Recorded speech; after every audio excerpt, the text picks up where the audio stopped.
Ito mga lods, may mga tao kasi na kapag walang nakikita sa iyo ay masyado na mababa ang tingin. Tandaan natin mga lodi, no? Bilog ang mundo.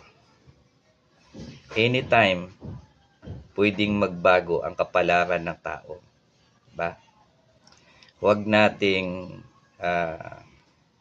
maliitin ang kapwa natin dahil hindi natin sigurado baka bukas sa susunod na araw ay tayo naman ang nangangailangan sa kanila, no?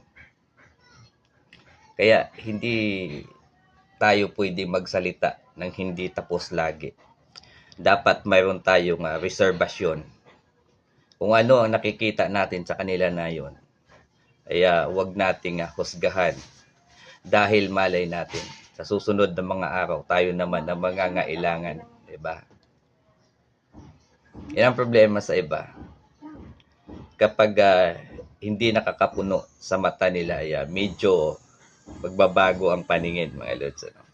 Well, ganun talaga siguro. Pero kapag may nakita sa'yo na medyo puno ang bulsa mo, nakikita maraming nakadikit sa katawan mo, isa ka na sa pinakamabango. Pasensya na. Hindi ko sadya ang tatamaan ang inyong damdamin. Pero yan ang totoo. No? Tandaan natin, bilog ang mundo. Maaaring anytime, pwedeng magbago ang takbo ng buhay natin.